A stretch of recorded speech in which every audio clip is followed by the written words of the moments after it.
About 100 million Americans did not vote in 2016. And you might ask, why? A lot of the elected officials who were either silent after October 7th or issued ridiculous, outrageous statements were elected by a handful of votes. They were elected, many of them, in Jewish districts. Where the Jewish community is situated, a supermajority of our community is in these major cities. And in these major cities, you have a rising tide of elected officials who have terrible positions on Israel, terrible positions on anti-Semitism, don't even talk about positions on education. And they get elected because, unfortunately, our community is not voting at the level they can. Unfortunately, our community is not active at the level they can. And so they survive because of that. One of the stories I tell is that in a small town in Burlington, Vermont, in 1981, I think it was, there was an election for mayor. And there were 4 or 5 candidates running. And one candidate was running as a proud socialist. And he won by 10 votes. His name was Bernie Sanders. And Bernie Sanders went on to become Congressman Sanders, Senator Sanders, presidential candidate Sanders, and in 2016, he inspired a young bartender who also ran for office. She won by 4,000 votes. Her name is AOC. She went on to inspire all kinds of socialists also. And those socialists got elected, over 100 of them got elected around the country. 10 votes. 10 votes. Not only do we have to be offensive, but we have to understand that there's so many elected officials that are counting on our community to stay at home. They're counting on our community not to vote. They're counting on it. Hello, people. My name is Lipo. Kidding. Nachi Gordon here. I got you. Here for Meaningful People Podcast, another episode for you. Oh boy, do we have a great one for you. I sat down, myself and Momo, with Maury Litwack. First of all, that is a top 5 name in Klal Yisrael. Maury Litwack. We'll get to that later. Anyways, we sat down and we discussed everything regarding elections, politics. Oh, I'm not a big politics guy. No.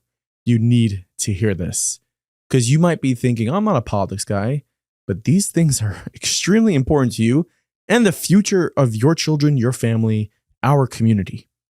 There's things that you need to know. And we are here to tell them to you. And we're going to do it as best as we can. That sounds very dramatic. Parts of it is, but other parts we had a great time. His energy is unbelievable. That is Maury Litwack. So you're going to love this episode with him. Big thank you to my friend Isaac Newman for sponsoring this episode. L'zecher Nishmas, his mother, Chama Paramalkalei Basar Yeleb, Neshama Shahav and Aliyah. Isaac, thank you so much. This episode was brought to you by Prestige Kitchen. Yeah, okay. That is a new advertiser you're going to hear about because let me tell you something. They believe at Prestige that every single kitchen has its own personality, its own flavor. And it does, right? Kitchen is where we congregate. Kitchen is where we make memories. And what do you want that kitchen to look like? Think about it. Nice, right? Beautiful. Now, I know someone who used Prestige recently for their kitchen, a high-end job. And not only was their customer service second to none, every step of the way, the customer service was amazing. The owner of the company called up this person and said, hey, I know we just finished your job. I want to come down there myself, check it out, make sure it's up to our standards.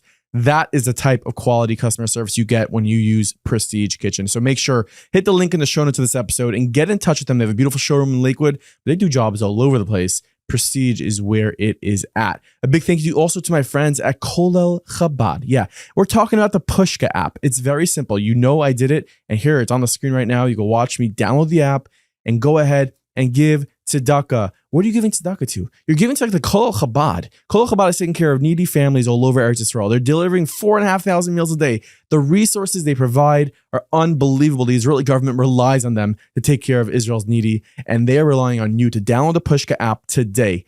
Pushka.cc/meaningful. That is pushka.cc/meaningful.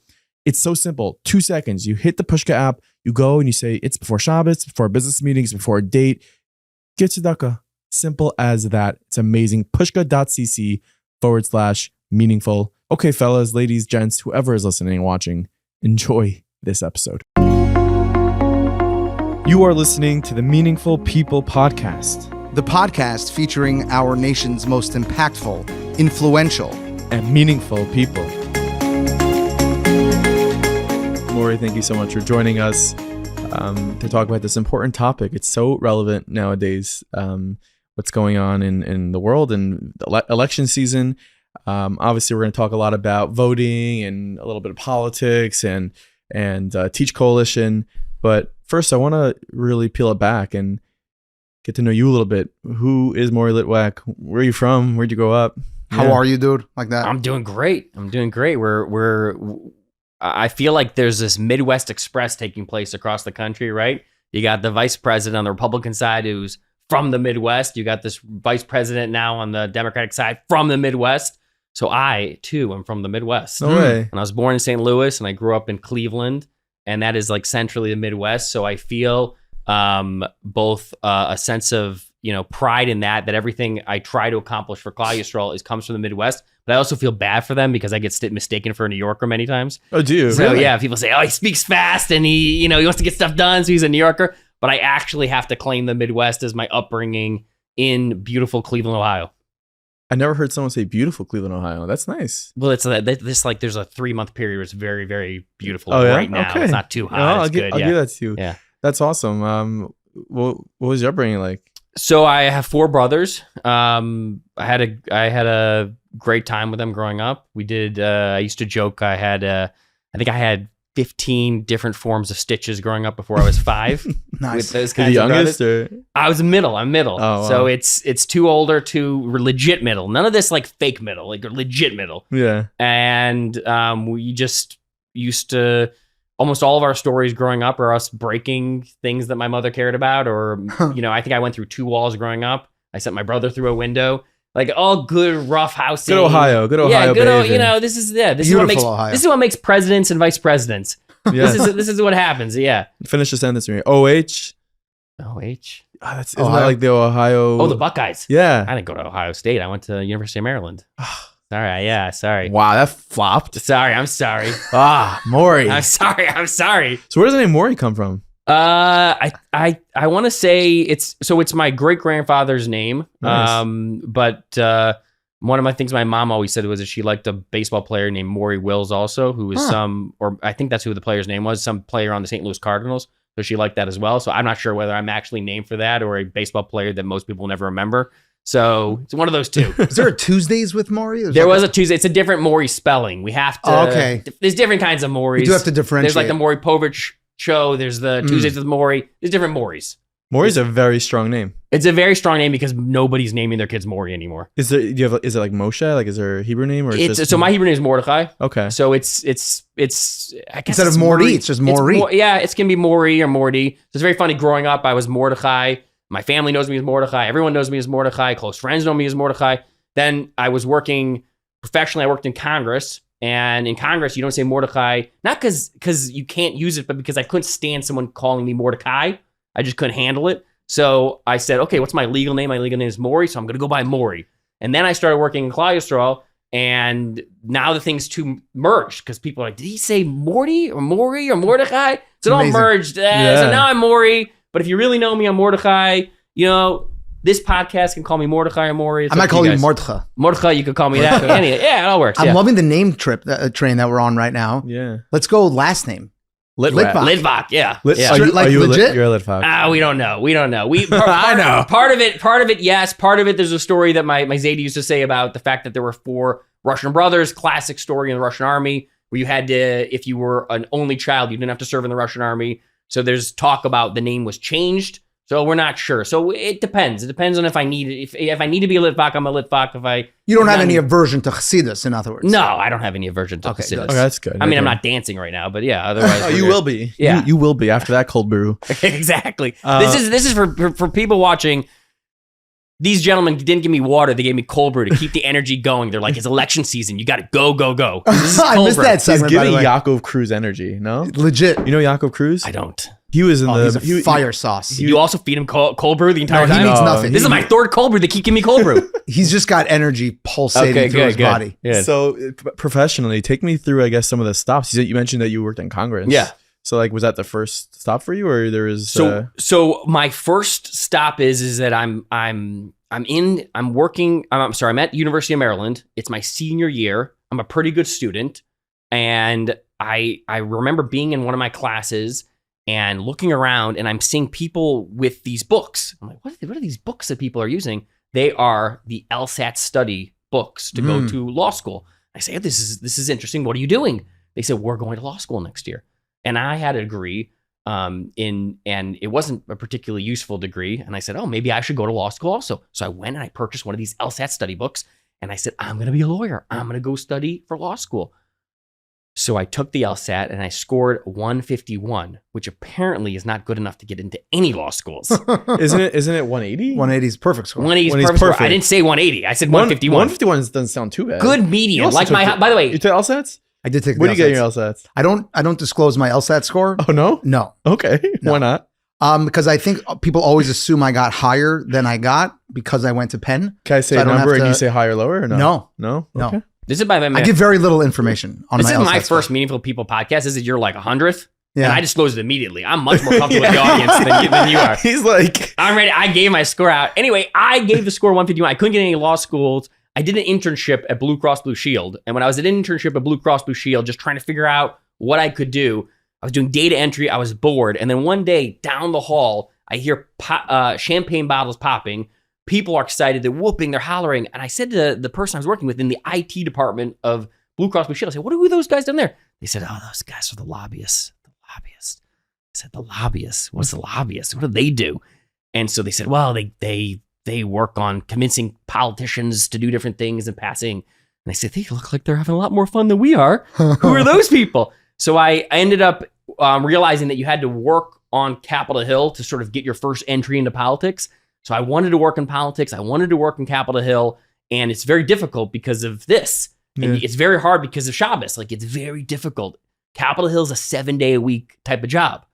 So I ended up looking for a job specifically with members of Congress who were Mormon, because the Mormons in particular had great respect for the Jewish community, especially observant Jewry, and they were very excited about it. And I ended up working for 2 members of Congress, both Mormon. So one was Northern California. His name is John Doolittle. And the other recently passed away. His name was Chris Cannon from Utah. And so I was the first Jewish staff member in a Utah office, not just the first from one, the first Jewish one. Wow. I was dealing with issues where I used to go back to Salt Lake. I used to go back to Provo, Utah, which is like the B'nai B'rak of Mormon culture. And I used to go and work on all those issues. Wow. But I was very grateful, and they gave me this unbelievable opportunity to work on education issues, issues on foreign policy like Israel, all these exciting issues. And that was really my start in politics. You wanted to go into politics. What drove that inside of you that was politics? I think I've always had a desire to help people or figure out some avenue to help people. And I believed that politics was one avenue where you could do that. I was quickly woken up to the fact that politics is all kinds of other things also. There's all kinds of ups and downs of politics. But I really believed that there was opportunity to do that. And I just thought it was so... how many times can you say meaningful on this? You get 3. 3? Erroneous. This is one. I thought it was very meaningful that I was going to be able to actually find something that was happening on the news or other issues, and I could introduce a bill that could actually try to do that. So one example of that is there was an issue with, there's a lot of something, it's called recidivism, which is the idea that people keep going back to prison. And they have issues. They keep going back to prison. And so we were working on a bill called the Second Chance Act, which actually got passed. And when you see something like that, you work on that, which could change so many people's lives, literally as an issue, you say, wow, I could really do something. And I'm like this 20-something-year-old kid doing it. And so that was really why I wanted to do it, as opposed to this person's going to win and that person's going to lose and this politics. That is also a fun part of politics. But at the end of the day, introducing legislation, moving legislation, affecting change. That's at the heart of politics. And one of the things I tell people all the time is that you can't ignore politics. It's going to happen to you. It's going to happen to your business. It's going to happen to your yeshiva. It's going to happen to your family. It's going to happen whether you like it or not. And that's one of the big things that COVID taught. It happened in every part of life. And politicians were involved in every single moment of that. So whether you like it or not, politics is there. And so that's why I was excited about it. Right. I think the sort of mainstream media, and Nachi is much more plugged in to the political scene than I am, admittedly. But my understanding as a layperson is that the mainstream media amplifies and magnifies politics much more so leading up to an election, right? So like in the time that we're in right now, it's on people's minds. People are talking about it. It's top of mind. But the change that gets affected that you're talking about, where you can draft legislation and get it passed and really affect change, that happens between campaigns. And once people are elected, then they can actually go to work and get stuff done. So it's almost like people get much more exposure to politics, but it's not that type of stuff that inspires or drives people to get involved in it. Is that right? Right. And I think also this is why what you're doing and you guys are trying to highlight in the world is so important, which is Newt Gingrich famously said that the media, when it comes to politics, really likes to cover conflict. And they like the idea of well, there is instead of following and this is really what would happen is we'd say, hey, we're trying to figure out how to get more homeless shelters up, or we're trying to figure out how to get more affordable housing or things like that. But those two congressmen are fighting. They're swearing at each other or they're yelling at each other. Let's cover that. Yeah. And that's frequently what happens. Or there's an election happening. Will they, won't they? Will they win? Won't they win? That's much more exciting than whether or not, there's a war happening and how do we defuse the war or how do we defuse tensions? It's just that's the culture we're at. And unfortunately, like you're saying, is a lot of people are exposed to that last 90 days or 30 days of an election and they go like this. They say, I don't want all this material in my mailbox. I don't care about this. But all of that's leading to something, which is it's a bipartisan idea that elections have consequences. I think Barack Obama said elections have consequences, and Mitch McConnell said winners make policy and losers go home. And so once the politics is done, policy making time. It's time to get stuff done. Yeah, and I guess that's what you're speaking to. Like that's what really drove you to get involved. That's inspiring. Like it's unique, and I think that's really interesting. From I guess working for those two congressmen, where did you end up going from there? Did you go further into politics? Did you at that point start which is now Teach Coalition? Or well, so what happened is that I met a wonderful woman, which was my wife. How funny it would be if it's just, I met some wonderful individual who was inspiration to me. Now I met this wonderful woman who was my wife, and we got married and we got engaged when I was in Capitol Hill. And Capitol Hill pays you almost no money, and it's basically impossible to live. What's up with that? I mean, my starting salary on Capitol Hill was $22,000. That was my starting salary to write policy on Capitol Hill. This wasn't in like 1912. No, this is the early 2000s. As a starting salary, etc. So once I get married, and by the way, now I'm thinking to myself, I'm like, when my wife sees this, is she gonna like that joke or not? Now I've got all the political discussions and strategies. Like I can game out for you. I think feel free to submit any of the post production edits. Yeah, exactly. Anyway, so I met her and I basically realized I can't afford to keep working on Capitol Hill, and so I left with a plan to go be a paid lobbyist. And my start after that was I was working as a lobbyist in-house for Miami-Dade County. And Miami-Dade County, I got this offer to work for them. And Miami-Dade County, like the city of New York and the city of Chicago and other places, actually employs in-house lobbyists in D.C. to fight for them for their portion of the pie.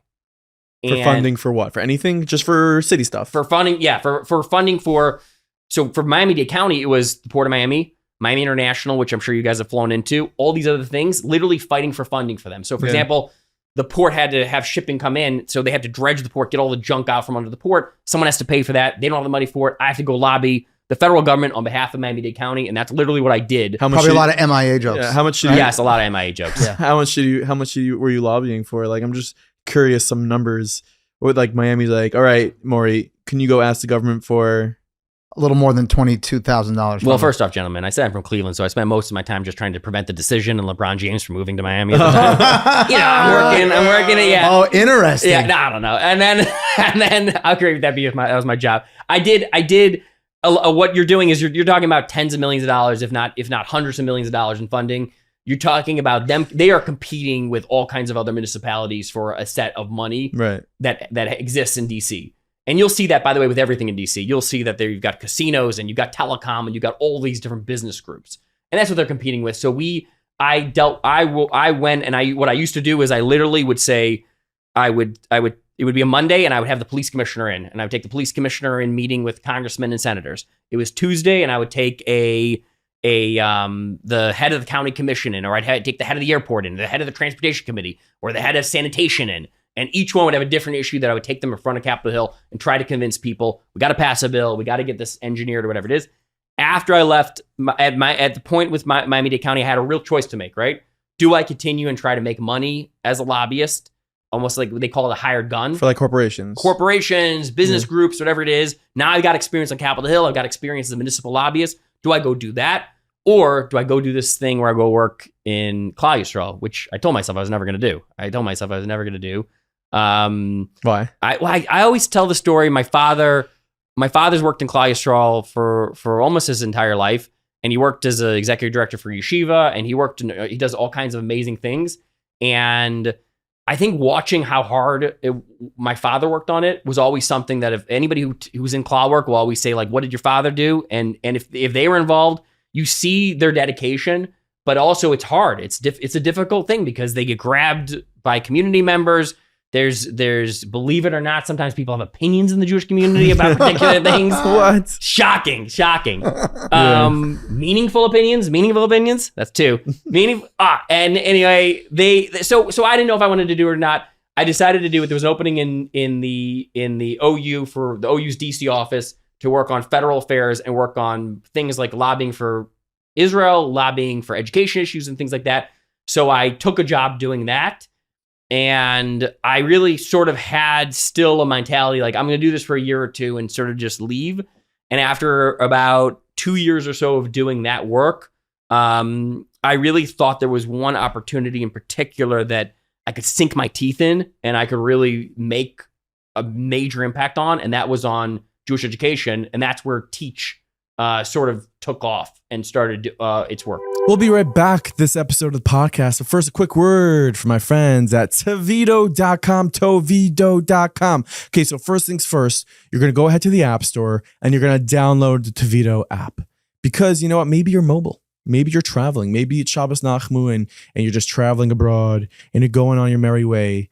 And the kids are like, when are we going to be there? And I'm like, we'll be there in 6 hours because we decided to go to Vermont. And you don't want your kids watching some of that stuff that's online. That's not good. That's just not in line with our family values. But Toveedo.com has you covered. They are creating content every single week. Amazing content built for the Jewish home. So download the Toveedo app right now. Make an account. Make sure to use promo code MM10 for 10% off your subscription. That is the important part. MM10. Save some money and have some menuchas nefesh. Because not only will your kid be entertained, they're going to be learning things that we try to imbue in them our entire lives. They're not going to be watching schmutz and stuff that you're just not down for, where you're hearing in the background like, wait, is that a song about Halloween? Like, no. Skip that one. No. Hanukkah, Rosh Hashanah, Yom Kippur, things that we hold near and dear to our heart. That's what your kids should be hearing about and learning about. And that happens at Toveedo.com. So go check them out today. Here's a quick word for my friends at Hiring for Less. You know, hiring can be complicated nowadays. It's quite expensive. What is it? $20 an hour, $50 an hour, $60 an hour? What if I told you can get a dedicated employee working for you from overseas for $7 an hour? Yet $280 a week working for you. What field, you ask? Well, video editing, graphic design, data entry, architectural design, customer service. The list goes on and on. There's nothing that Hiring for Less can't find for you. Hiring for Less, which by the way, has been recognized as one of the top 100 fastest growing private companies in the United States. That's not something to take lightly. Hiring for Less, not only they're going to help you get the right employee, but also how to onboard them, how to communicate with them, how to make sure that you're maximizing the potential with that employee. Gets better. Use promo code Meaningful Minute. Mention Meaningful Minute to Hiring for Less, and you'll save 50% on your first week of hiring that employee. Use promo code Meaningful Minute, 50% off that first week of the employee working for you. Hiringforless.com. Go to the link in the bio and reach out to them today. Is Teach like an acronym for something, or it's just Teach? I wish it was. It is. I wish it was we can make it up right now. Yeah, I wish it was. The educational, affordable care. Ooh, went off the rails. We're off the rails at care. So many. By the way, I used to joke, everything in DC is an acronym. You can't have a bill. You don't have an acronym. Yeah. Every single thing. So tell us a little bit what you started with Teach Coalition. Like, that's so cool. Teach was started because there were really, it's everything starts amazing if you have achdus. If you have unity and you have achdus, you can do almost anything. Amen. I always believe you need achdus, you need siyata d'shmaya, achdus. There was a group of Sephardim, Syrians in Brooklyn who had started an organization called Teach NYS. There was a group in New Jersey called NJ Kids who had started an education effort for the community in North Jersey, in like Teaneck and that area there. There was a group in Philadelphia. There was a man named Dr. Alan Jacob in Florida who was doing education work. And what we ended up doing with Teach was we said, what if we could bring more resources to bear? What if we could bring these things together? What if we could work together? And Teach really had 3 philosophies in place, which was when we looked at, in particular, states with big Jewish communities, New York, New Jersey, Florida, how could we bring the best lobbying practices? Like you heard about in Miami Dade County was lobbying. How could we bring the best lobbyists and pay and employ the best lobbyists? That's number 1. Number 2 is how could we be single issue? Like the AARP is for seniors, right? You are for Jewish education. Exactly. And then 3rd, carrot and a stick. And this is important, which is, people don't like to talk about this, but elected officials who are great with us, let's call them out. Let's celebrate them. Elected officials who are not so good with us, let's call them out. Let's say that it's unacceptable. Hold them accountable. And I have a tweak to this now because people don't like the word stick. So it's like, I like those like harif carrots, the ones you get. They're really good as the ones you get when you're in Eretz Yisrael. You get those harif carrots. Spicy ones, the spicy, the good ones. Yeah, those Moroccan carrots. Shout out to those Moroccan carrots. Anyway, so I like those. That's what it is. So that's what you call a Moroccan redhead, a Moroccan carrot, no? I don't know. By the way, little known for this thing. My wife, I actually married. My wife was Moroccan, and I spent more time talking about Moroccan carrots than my appreciation for her. So anyway, so the thing is that we put that all together, and we didn't know it was going to work. But you have siyata d'shmaya, you have achdus, you go out and you see what happens. And sure enough, things started working. Teach started developing a reputation in New York. You know, there's a lot of battles that the community deals with when it comes to affordability, when it comes to education, when it comes to those things. And I would put them into three different things. I would say that there's a battle for affordability, there's a battle for safe schools and safe communities, and there's a battle for our teachers and teacher retention. These are the big battles going on in chinuch in America today. And if you look at those and what teachers have been able to accomplish fighting for our communities, it's truly remarkable. So for example, the battle for teacher affordability. Do people know where your location is on the we know where you're? We're in Valley Stream. Yeah, we're in New York. All right, we're allowed to say we're in the 5 towns. I don't want people knocking down the door, so excited to come see you. Yeah. We're in an undisclosed location in the 5 towns. Did you know that there are millions of dollars that the state of New York gives to almost every school that's in the 5 towns, literally reimburse them for their science, technology, engineering, and math teachers. They're limudei chol teachers. That was passed an initiative that we fought for in 2017 that provides upwards of 7 figures to schools so that they can retain the absolutely best limudei chol teachers in the 5 towns and across New York. Ashrecha.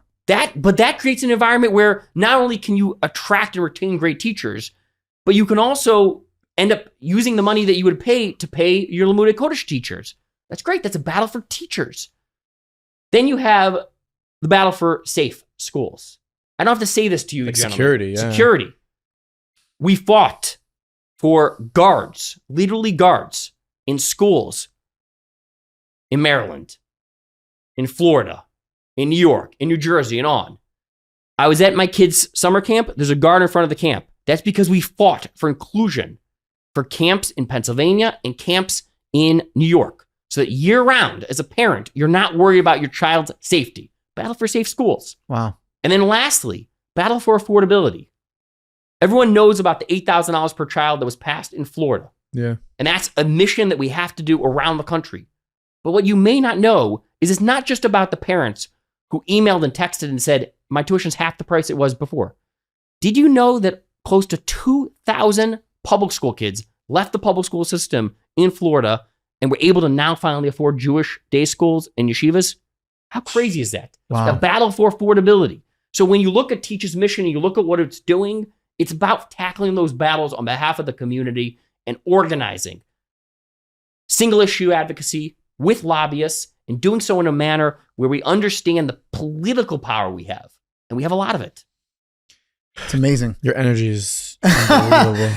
It's amazing how the points that you're making, for me, it's putting pieces together based on recent conversations that we've had.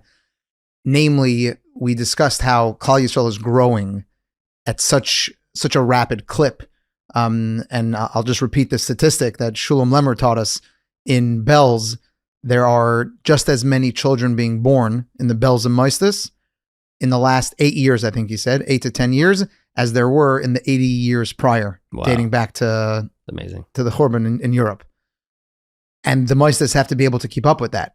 And we were problem solving with Ari Bergman about like, where do we go? Like it puts such a pressure on the families and especially the wealthy families to support the Moistus, and putting together what Rabbi Duchman taught us, which I think was in the name, I don't know if he said it in the name of the Lubavitcher Rebbe, but he said, I think he said over a joke, he said, why do people rob banks?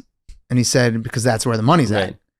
And you got to go where the money's at. And if government funding is a resource that's available, and it's just a matter of articulating the need and presenting the case and getting that equal treatment, and you're at the forefront more than anyone that I can think of in Yiddishkeit, obtaining these programs, advocating on behalf of the schools and of Klal Yisrael at large, you are at the forefront of making sustainable growth within Klal Yisrael. There's a lot of bravery that exists that I'm very lucky because I feel like I'm a conductor on different things, and because I had that experience working in Capitol Hill and I know how to navigate some of it.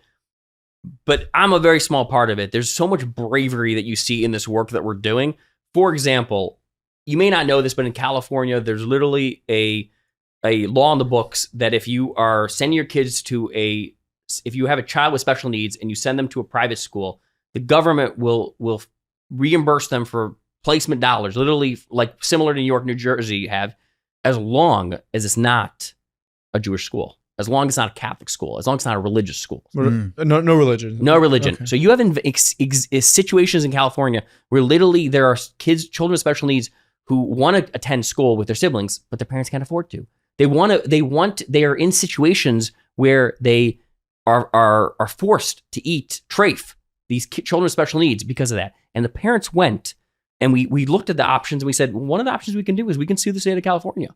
And so they went and they sued the state of California, put their names on it to go make that happen. Wow. And that's the same, and you see that, and you see that unbelievable courage. Everything that we're doing at Teach is meaningless if you don't have a movement of people behind you. And there have literally been thousands of parents and grandparents who've schlepped 3 hours and back to Albany and flown on a plane to get to Tallahassee and driven to Annapolis, Maryland, and on and on and on, or put their names on lawsuits, or stood in front of a politician crying and saying, I'm worried about my kids. I'm worried about my grandkids. And that has a meaningful impact. That was it. That's the third. Three, yeah, you're done. That's really touching. What ended up happening with that law in California? So the law is in front of the Ninth Circuit. By the way, now we're going to pretend that I got into law school. The law is in front of the Ninth Circuit. So we're very hopeful that the Ninth Circuit gets out. If not, we're prepared to go to the Supreme Court. That's such an erroneous law. Of course it is. Why would they have that law? But that's so important for the community to understand, because sometimes when we talk about our right to advocate and our right to fight and our right to do these things, there's members of the community who say, but we really shouldn't. But we really shouldn't because you don't necessarily understand the injustice that's being done our way. When there's so many of our states, they're literally busing, they're not allowed to have busing. You understand how damaging that is to the environment? You understand how damaging that is to congestion? It doesn't even make sense. There's so many policies that don't make sense.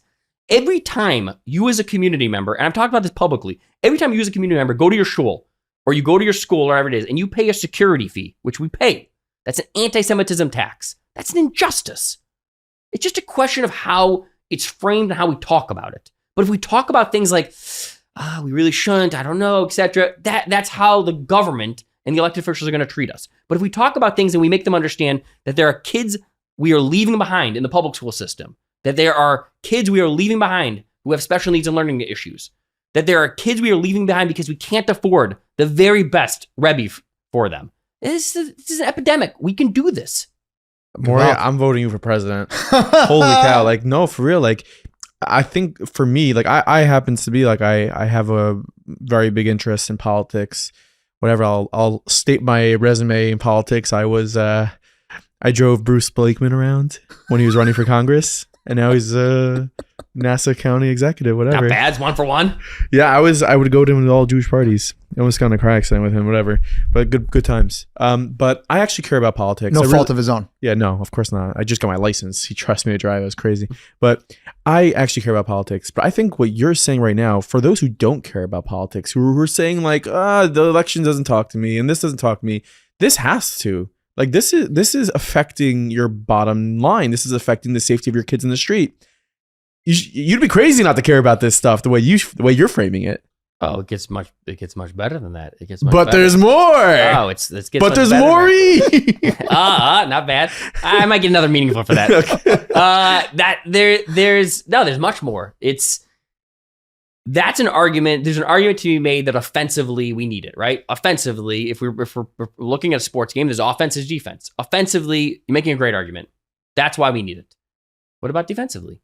Because where the Jewish community is situated, a supermajority of our community, not just from, but across the Jewish world, is in these major cities.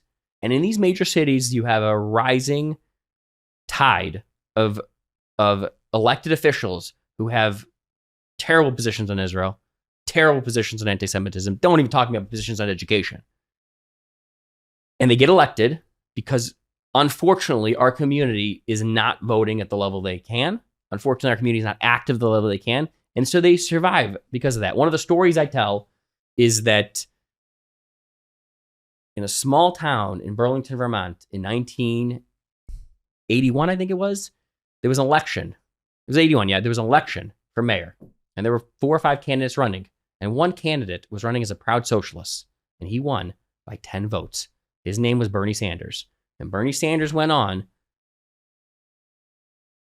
become Congressman Sanders, Senator Sanders, presidential candidate Sanders. And in 2016, when he was President Sanders, he inspired a young bartender who also ran for office. She won by 4,000 votes. Her name is AOC. She went on to inspire all kinds of socialists also. And those socialists got elected, over 100 of them got elected around the country. 10 votes. 10 votes. There are people associated with the Socialist Party who had a celebration post October 7th in Manhattan. Everyone heard about it, especially if you lived here. Everyone heard about it because it was scary. You heard about it around the country. A lot of the elected officials who were either silent after October 7th or issued ridiculous, outrageous statements were elected by a handful of votes. They were elected, many of them, in Jewish districts. Did you know what the municipal turnout is in an elected office? It's about 10%. It's about 15% in municipal office. For school board elections, it's about 10%. That would be basically us taking 10 people in the room, a minion, and letting one guy dictate what happens to the other 9 people. It would never happen. But yet in our elected office, not only do we have to be offensive, but we have to understand that there's so many elected officials that are counting on our community to stay at home. They're counting on our community not to vote. They're counting on it. Because it's not about how many people are actually represented. It's about who shows up to vote. An elected official once told me, he said he carries in his vest pocket literally a list, who voted, who didn't vote. And he's just honest. He returns the calls of the voters. He doesn't return the calls of those who don't. We'll be right back to this episode of the podcast, but this is not a podcast from meaningful people unless we're saying hello to our friends at Infinity Land Services, because when you need title and you need it now, call ilstitle.com. I just ripped off 3 different jingles right there, but it doesn't matter. You know why? Because when it comes to my closing, ILS is sitting across the table. It doesn't matter if you're closing $300 million worth of real estate or your first home. ILS Title needs to be there for you. Mark Hershkowitz and his team have got this gig covered. Make sure you head to ilstitle.com. That is ilstitle.com. Hit the link in the show notes of this episode, because when you're sitting at that closing table and you're about to make this massive decision, you want to make sure you're looking at the right people who are going to make it happen. And that is ILS, Infinity Land Services. Speaking of making important decisions, well, where are you going to get your appliances? Right? You just bought that new home. Maybe you're doing some construction, making some changes around the house. Need a new fridge, oven, dishwasher, other appliances. Where are you going? Huh? Well, if you are an avid listener of Meaningful People, you don't have to think that much longer. You know why? Because Town Appliances is there for you. townappliance.com. Wow. Wow, what a song I just wrote there. townappliance.com. They've been doing this ever since 1979. So, you know what? It might not mean you need appliances right now, but the next time you find yourself in a situation where you need a new appliance, maybe you're opening your fridge, looking at the food in there, and you're like, it smells kind of funky in here because that fridge is not as cold as it should be because it's 37 years old. townappliance.com. Make sure to hit the link in the show notes of this episode. You can message them on WhatsApp. Get in touch with them today at townappliance.com. That story about Bernie Sanders is unbelievable. Like, that's crazy. You know, we know AOC is like literally like, she's terrible. She's here in New York, and that maybe could have been avoided had people voted. What's the voter turnout like in the frum world? Well, first off, I gotta put my hat on. How are you over there? I gotta put my hat on there. Don't kvetch. Look, we kvetch For a anyone little that's bit. listening, the hat says, "Don't kvetch, vote." By the way, you should mention I have a humongous full head of hair before I Yes, put the hat on. yeah, like, I don't know For how radio you, listeners. So I don't know how you got the hat. it was on, impossible with like, all the hair. yeah. It wasn't easy. It's a quick haircut. Yeah. What's the voter turnout like? So here's where you should be inspired in the Jewish community. Here's where you should be inspired. It's not because the community doesn't want to vote. It's because we have to just educate people about it. We're similar to so many other Americans. Most Americans don't vote. Really? Most Americans do not vote. Those statistics that you just rattled Yes, off, yes. those are the national stats, I imagine. Yes. No, that's for municipality. But okay, in congressional elections, it's 20%, 25%, And what about 30%. presidential elections? In primaries, it's 25, 30. What you have to understand is the following, and this is critical to understand, okay? Most elections, the results are already done by the primary. When you're in blue state New York and blue state New Jersey, the primaries are going to be the biggest turnout. Right. General elections, there aren't going to be that many races where it's going to be the Republican wins or the Democrat wins. There's some key congressional races. Yeah, in New we're York, not a swing state. but in New otherwise York, it's not a swing state. And that alone, by the way, is news to a lot of Yidden in general. What, that New York- New York's not a swing state, but maybe it will be. I'm like, it's not. I'm sorry. Just like Alabama is not a swing state. How could everything not hinge on us in New York? It is what it is. It is what it is. Said the LA guy. Yeah. Do you think if Joe Biden stayed in the race, it would be a swing state? I think that the polling was fascinating, and it was looking like if Joe Biden stayed in, it was going to be a massive red wave. I mean, the last time was Reagan's reelection, where it was this massive red wave. I mean, he had a historically bad candidate, but it would have been a dream for the Republicans if Biden had stayed in. I mean, it was going to be a red typhoon, whatever it may be. Yeah. I think the Jewish community, coming back to it, is there has to be an education. We have to understand that our vote matters. We have to understand that a lot of things that are holding us back, whether it's people feeling like, oh, I'm going to have to do jury duty or the government's going to find me somehow, or other sort of irrational fears that people may have. We have to sort of realize that for the greater good for the community, we have to turn out to vote. And we have to do education around that. Also, jury duty is awesome. You ever done jury duty? I've never been able to do it because I'm an attorney. They always like Civic responsibility. Dear government. my mom, by the way. Select Shout this out guy. to my mom. She loves jury duty. Good for She's always the foreperson somehow. It's great because everybody always thinks they shouldn't do jury duty until you actually have to be in front of a jury for anything. And then you're like, wow, who are these people? Who did they pick? Not your friends. Your friends all came up with great excuses to avoid it. I never got selected. It's not a jury of your peers necessarily. It's a jury of people who had nothing else to do. You ever did jury duty? I've done, yeah. Of course you have. I'll admit I wasn't like loving it. Yeah. But the thing is that I do think there has to be education, and I think people have to understand that a lot of the worries you have are irrational, but also you have to stop this sagging, nagging feeling that my vote doesn't matter, or it is irrelevant, or things like that. Your vote absolutely matters. Like, for example, in the 5 towns where we're sitting here, the elected official is a Republican who got elected to Congress. That makes up the Republican majority. Esposito, yeah. Okay, that's massive. And he sees what percentage of the Jewish community voted for him. In Mike Lawler is a congressman from Muncie. Yeah. That makes up the majority. People are like, why is the Speaker of the House showing up here? Why are the Democrats all showing up here?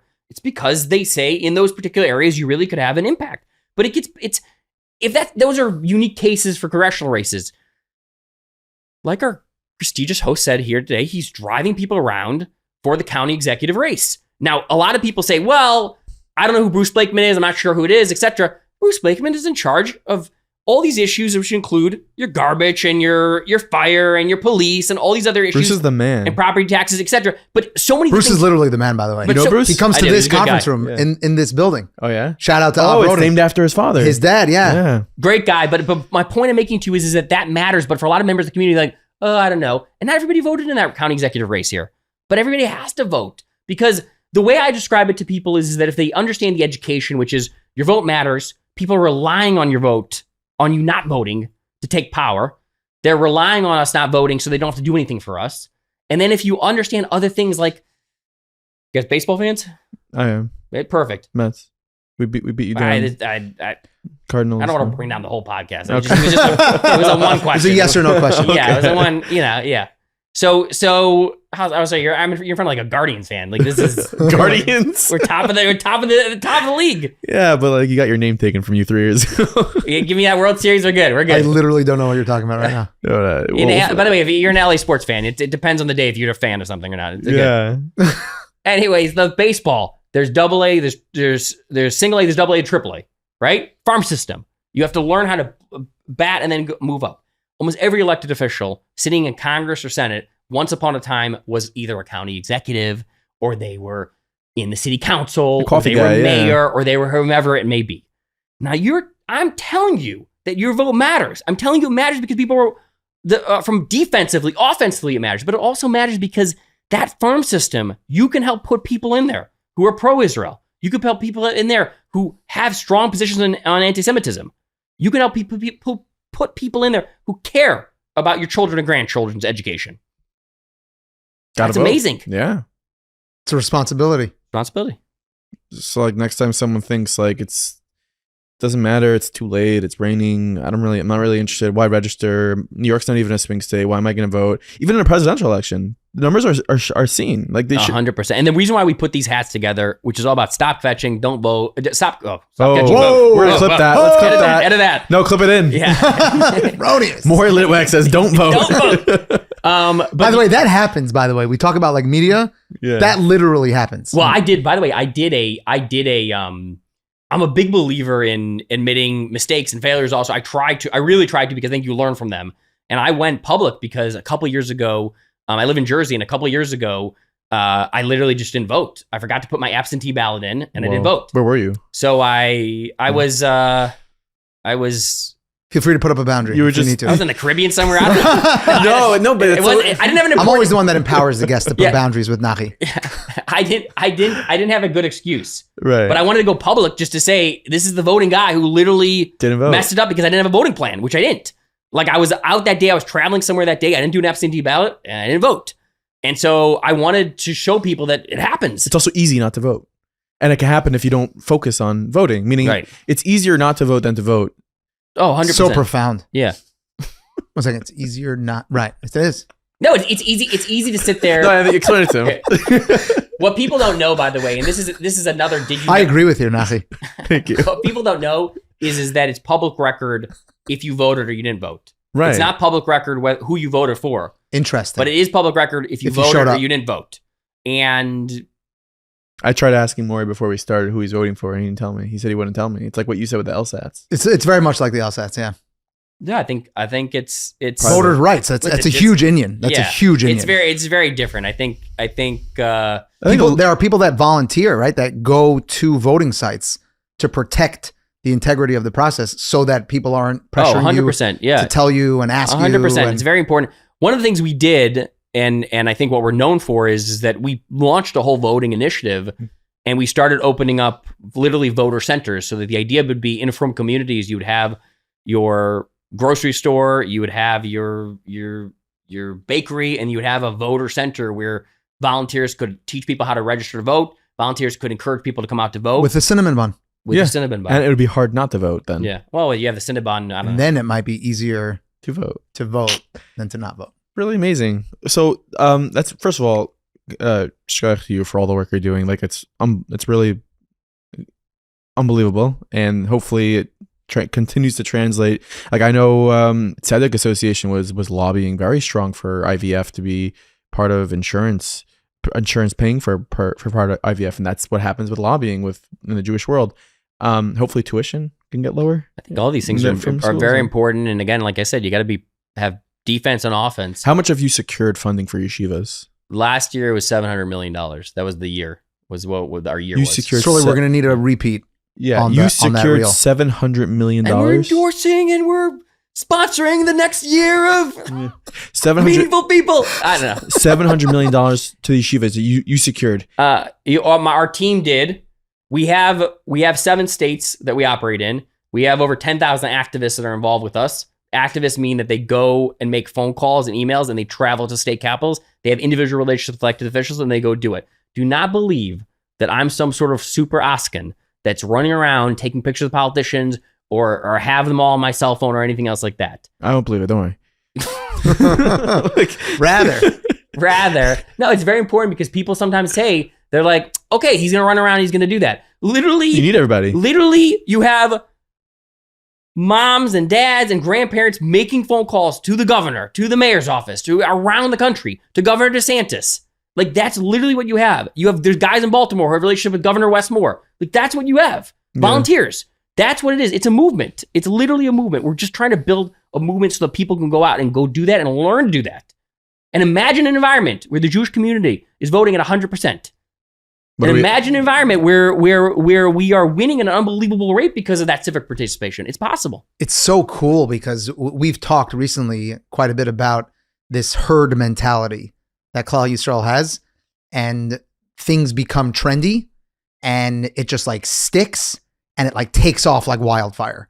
And unfortunately, we've talked about it sometimes in the less than, awesome features of Colel Yisrael. Like, with if Lashon Hara spreads or if a certain lifestyle spreads and it just becomes the thing to do and the pressure. And these are things that we're trying to affect social change to change that.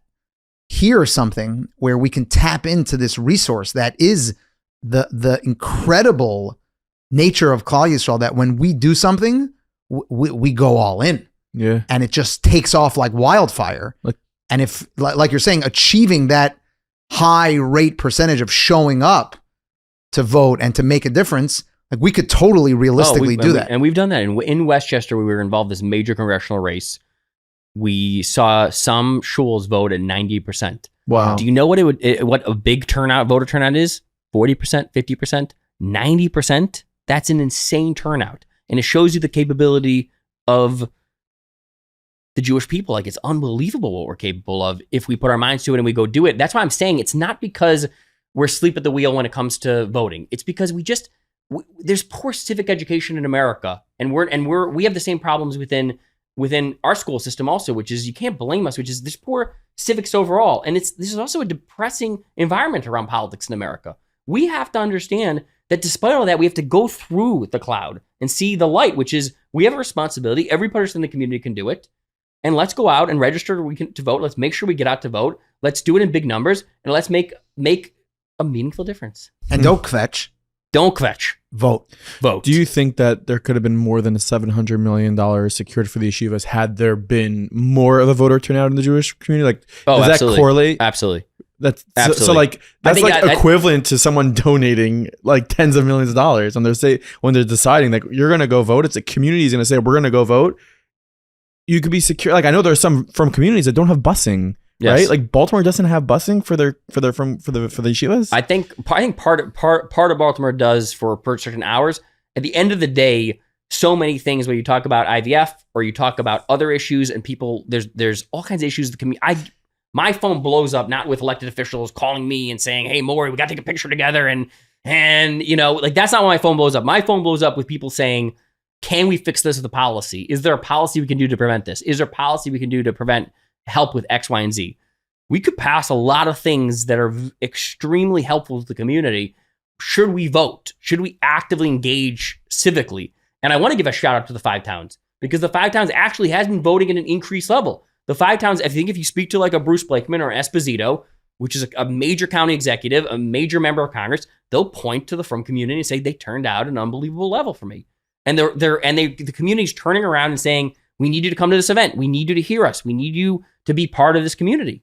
And I think that is a example of a small amount of education, which was completely transformative. I don't want listeners to think, oh, woe is us. We can't do it. It's stacked against us. First off, we're the Jewish people. We can do anything. Yeah, we literally survived everything. Yeah. Siyata D'Shmaya, we can do anything.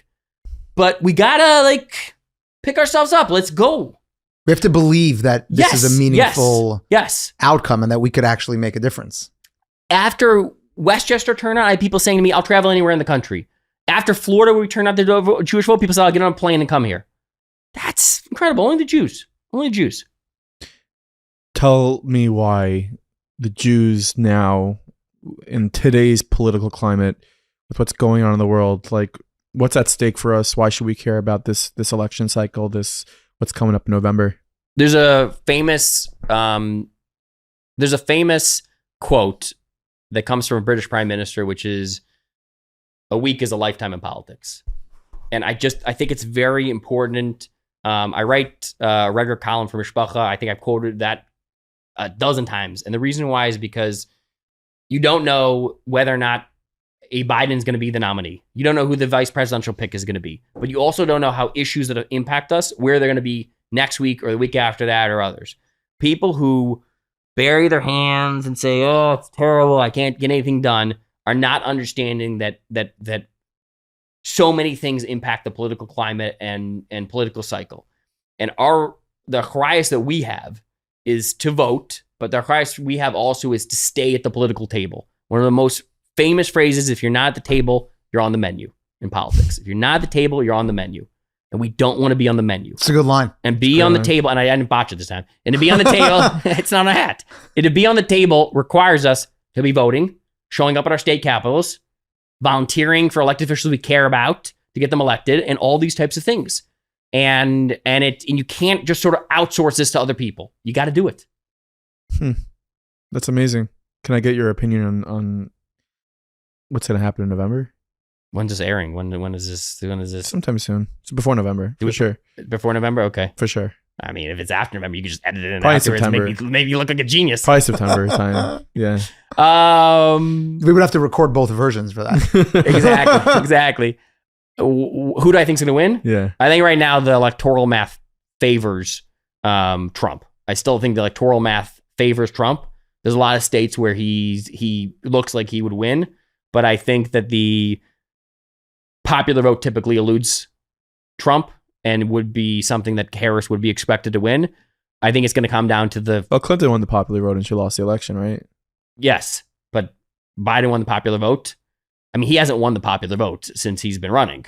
So is that uncommon for a president to lose a popular vote but win the election? It's happened before. It's happened in American history before. But I just think it's important to understand that the current dynamics, the sort of the phrasing in the political world is that the belief is that for her to win, she needs to be 3 to 4 points ahead of him in order to pick up some of those swing states she wins. She needs to win Pennsylvania. She needs to win Wisconsin. She needs to win Georgia. There are key states. We're going to see it sort of squeeze more and more to particular states that are important.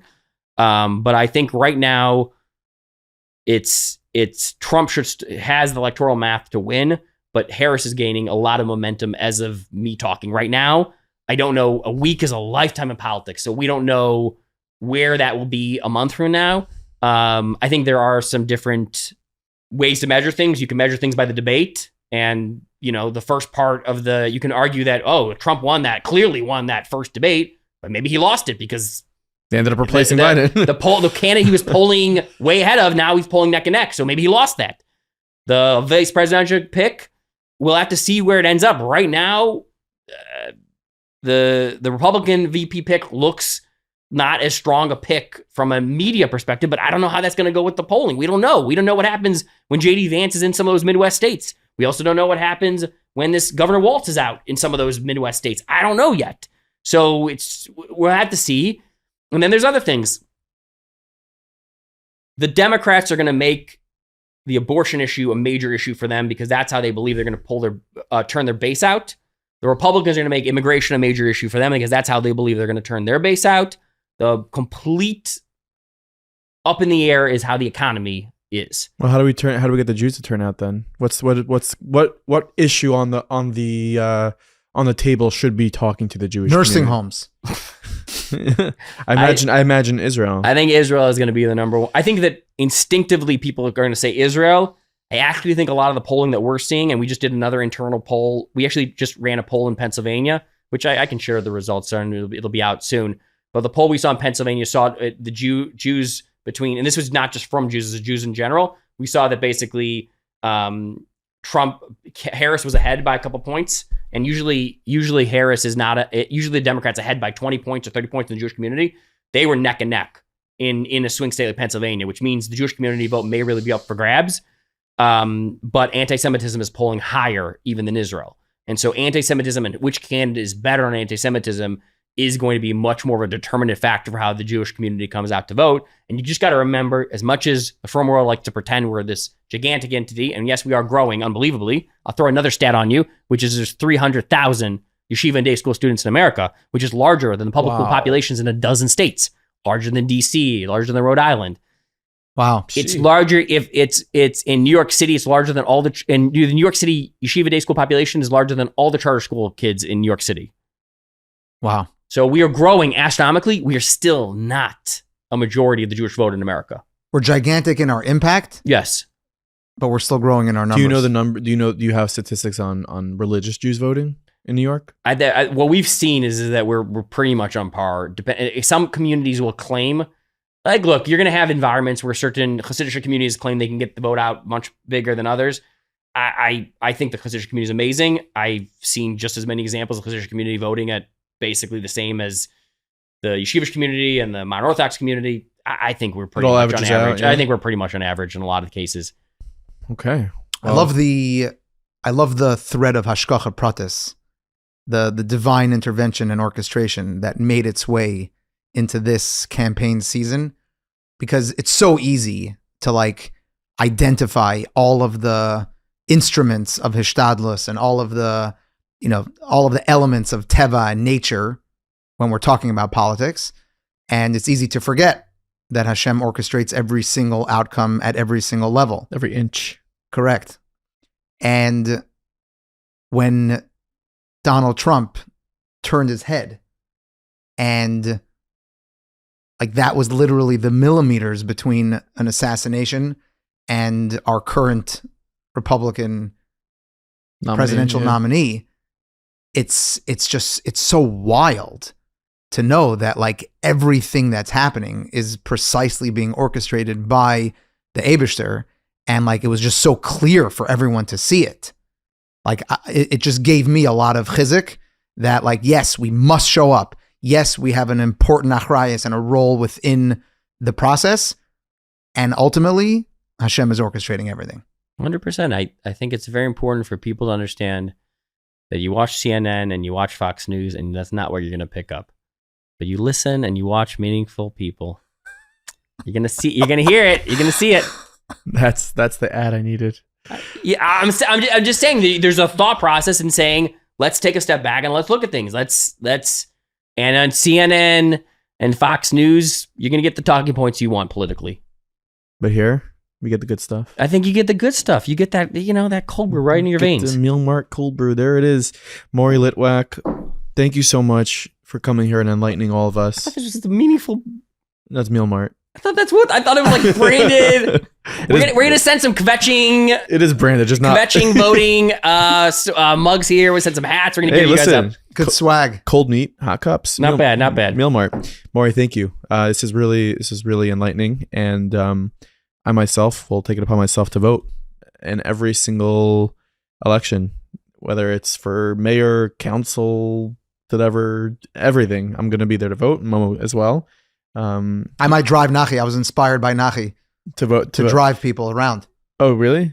To drive people to vote? That's cool. You guys realize it's public record. I can find out if you're actually going to do this. Before you sign up and do this, it's public record, right? Oh, man. Nachi just made a pretty big commitment. And he threw you in. He's like, and Momo also. He'll do it also. I love how he throws me in. But thank you. Thank you for the work you're doing and securing all those funds for the Jews, and keep it up. Thank you. Ashrecha. Thank you. Thank you, gentlemen. Thank you for watching, listening this episode of the Meaningful People podcast. Big thank you to Chedva. Thank you to EC for making this episode happen. I'm telling you, the energy from Mory has rubbed off on me. I am forever going to be fired up. Guys, don't kvetch, vote. That's it. That hat he was wearing, I don't know if you weren't watching it, he was wearing this hat towards the end. Don't kvetch, vote. Such an important episode. Make sure to spread this episode as far and wide as possible. Send it to a friend of yours and say, hey, are you registered to vote? Well, why should I vote? I don't live in a swing state.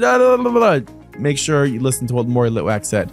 Anyways, you must know already by now that we have a new podcast part of the network, and that is Stories of Hope with Tzipora Grudko. Yes, it is jumped to the top of the charts. We have 3 episodes out there, and a 4th is coming out this Sunday night. A new episode comes out every single Sunday night, so make sure you are subscribed to Stories of Hope. You're going to love to see it. If you are not already subscribed to the Meaningful Minute WhatsApp status or part of a Meaningful Minute Plus group, you'll see our clips from our episodes every single day pumping out there. Amazing new content. Make sure to hit the link in the show notes below. There's a link to join Meaningful Minute status. Don't miss out on that. And a big thank you, because we are well underway with our mental health platform, Pause, sponsored by the Friedler family and Serenity. Yes, Serenity, the mental health clinic in the Muncie area that takes a lot of forms of insurance. Mordechai Weimiger, the executive director. It is an incredible place. I've been there. I've seen with my own eyes what they do, and we are creating content alongside with them.